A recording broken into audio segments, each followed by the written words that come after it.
আসসালামু আলাইকুম my dear students, কেমন আছো তোমরা সবাই? আশা করি মহান আল্লাহ তাআলার রহমতে সবাই ভালো আছো। গতানুগতিক বায়োলজি ক্লাসের অনলাইন কার্যক্রমের ধারায় আজকে তোমাদের সামনে নতুন একটি টপিক নিয়ে তোমাদের সামনে তোমাদের প্রিয় শিহাব ভাইয়া উপস্থাপন করার চেষ্টা করা হয়েছে। সেই নতুন যে টপিক সেটা হচ্ছে দ্বিপদ নামকরণ বা বাইনোমিয়াল নোমেনক্লেচার। দ্বিপদ নামকরণ বা বাইনোমিয়াল নোমেনক্লেচার মানে কিছু একটা নামকরণ করবো, এবং কার নামকরণ করবো? আমরা যে জীবের নামকরণ বা লিভিং অর্গানিজমের নামকরণ। আসো সেই জিনিসটা নিয়ে আমরা আজকে বিশদভাবে আলোচনা করি। দেখো, দ্বিপদ নামকরণের ক্ষেত্রে দ্বিপদ মানে কি? দুইটা পদ। এখানে দুইটা পদ বা দুইটা টার্ম ইউজ করব। সেই দুইটা টার্ম কি হবে? একটা হবে গণ ও প্রজাতি, ইংলিশে যেটাকে আমরা বলি জেনাস এবং স্পেসিস। তাহলে গণ এবং প্রজাতি, জেনাস এবং স্পেসিস, এই দুইটা টার্ম ইউজ করে আন্তর্জাতিক নিয়ম অনুসারে যদি কোনো জীবকে নামকরণ করা হয় সেই নামকে আমরা বলবো দ্বিপদ নামকরণ বা বাইনোমিয়াল নোমেনক্লেচার।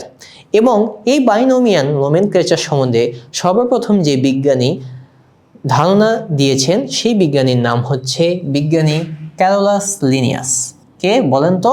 বিজ্ঞানী ক্যারোলাস লিনিয়াস, যিনি হচ্ছে সুইডেনের একজন অধিবাসী ছিল, সুইডিশ প্রকৃতিবিদ। এবং তিনি 1753 সালে তার একটা বই রচনা করেছেন যেটার নাম হচ্ছে স্পেসিস প্লান্টারাম। তার নাম কি বলেন তো? স্পেসিস প্লান্টারাম। এবং এই স্পেসিস প্লান্টারামে তিনি অত্যন্ত নিখুঁতভাবে, অত্যন্ত বিশদভাবে কিভাবে একটি জীবের দ্বিপদ নামকরণ করব সেই নিয়ে আলোচনা করেছেন। আজকে আমরা তার সেই বইটির কতগুলো রুলস নিয়ে আলোচনা করব। আচ্ছা, তার যে প্রথম কথাটা ছিল প্রত্যেকটা জীবের যে নামকরণ সেটা অবশ্যই ল্যাটিন ভাষায় হইতে হবে, অন্য কোনো ভাষায় সেটা অ্যাকসেপ্টেবল না। সবগুলো নাম ল্যাটিন ভাষায় হতে হবে। সম্প্রতি আমাদের জন্য একটি সুখবর, আমাদের একজন তরুণ বিজ্ঞানী সাজিদ আলী হাওলাদার, তিনি হচ্ছে ব্যাঙের একটা নতুন প্রজাতি আবিষ্কার করেছেন যা কেবল ঢাকা শহরেই পাওয়া যায়। এবং তিনি এই ব্যাঙটির বৈজ্ঞানিক নাম দিয়েছেন জাকেরেনা ঢাকা। এবং কেন এই জাকেরেনা ঢাকা এটাকে আমি ইটালিক ফন্টে লিখলাম সেটারও কিন্তু একটা কারণ আছে। সেই কারণটা কি আমরা পরবর্তী রুলসে সেটা সম্বন্ধে জানতে পারবো। এখন 2 নম্বর যে রুলসটা ছিল, যেটা আমরা প্রথমেই সংজ্ঞাতে বলে আসছি, যে এই নামের দুটি অংশ থাকবে, একটা হচ্ছে গণ, আরেকটা হচ্ছে প্রজাতি। একটা হচ্ছে জেনাস, আরেকটা কি বলেন তো? স্পেসিস। একটা জেনাস, আরেকটা কি বলেন তো? স্পেসিস। আচ্ছা, তারপরে স্লাইডটায় চলে যাচ্ছি আমরা। এই বৈজ্ঞানিক নাম অবশ্যই অনন্য বা ইউনিক হতে হবে। কি হতে হবে? ইউনিক হতে হবে। সাপোজ কুকুরের প্রজাতি এবং বিড়ালের প্রজাতি, দুটি প্রজাতির কখনোই নাম এক হতে পারবে না। প্রত্যেকটা প্রজাতির নাম অবশ্যই ভিন্ন হতে হবে। তাহলে কি জীবজগতের প্রতিটি বৈজ্ঞানিক নামকে অবশ্যই কি হতে হবে? আলাদা হতে হবে। 4 নম্বর কথা, এই যে আমরা নাম যখন লিখব, বৈজ্ঞানিক নামের প্রথম অক্ষর, দ্যাট মিনস বৈজ্ঞানিক নামের দুইটা পার্ট আছে, একটা গণ প্রজাতি জেনাস অ্যান্ড স্পেসিস। জেনাসের প্রথম অক্ষরটা শুধুমাত্র ক্যাপিটাল লেটার বা বড় হাতের হবে, বাকি সব লেটার ছোট হাতের হবে। যেমন দেখেন, পেঁয়াজের বৈজ্ঞানিক নাম এলিয়াম সেপা এবং সিংহ প্যান্থেরা লিও।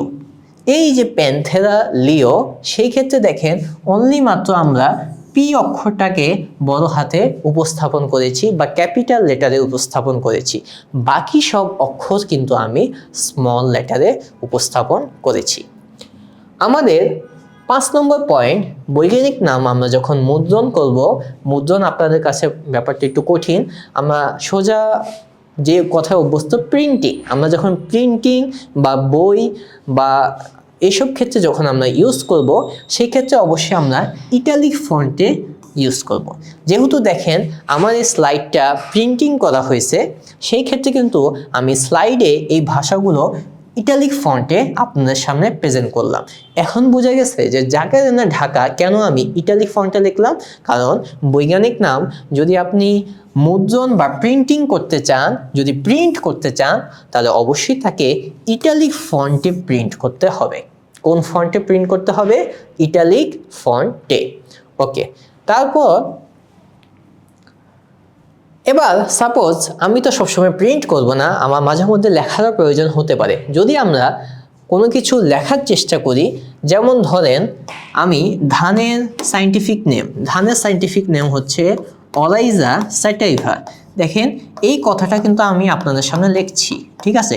যখন আমি লিখব তখন আমার পৃথকভাবে উভয় অক্ষরের নিচে, উভয় গণ এবং প্রজাতির নিচে আলাদাভাবে দাগ দিতে হবে।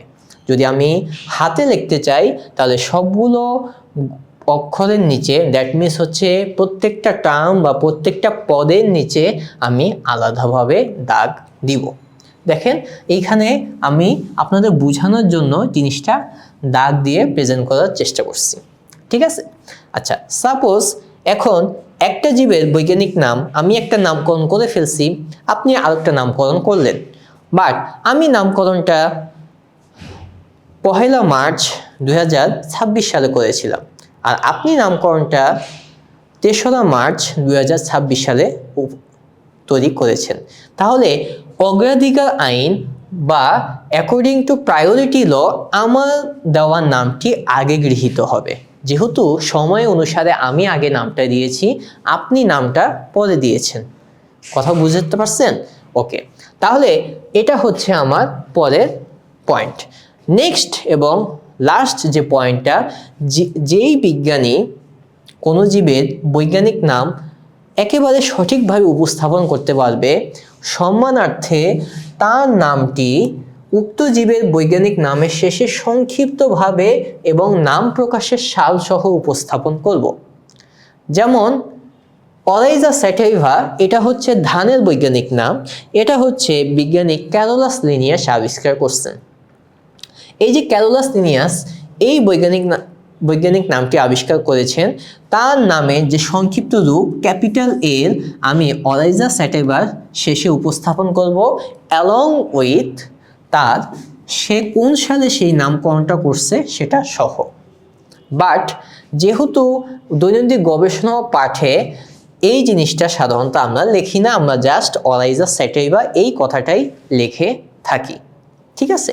তাহলে এই 8টা পয়েন্ট হচ্ছে আমাদের দ্বিপদ নামকরণ বা বাইনোমিয়াল নোমেনক্লেচারের মূল 8টি পয়েন্ট। আরও অনেক পয়েন্ট আছে যেগুলি আমরা উচ্চতর ক্লাসে পড়াশোনা করব। এখন পর্যন্ত আমাদের নলেজ অনুযায়ী এই 8টা পয়েন্টই পরীক্ষার জন্য যথেষ্ট। ইনশাল্লাহ নেক্সট কোনো ক্লাসে আপনাদের সাথে দেখা হবে। ততদিন পর্যন্ত সবাই সুস্থ থাকুন, ভালো থাকুন, ফি আমানিল্লাহ।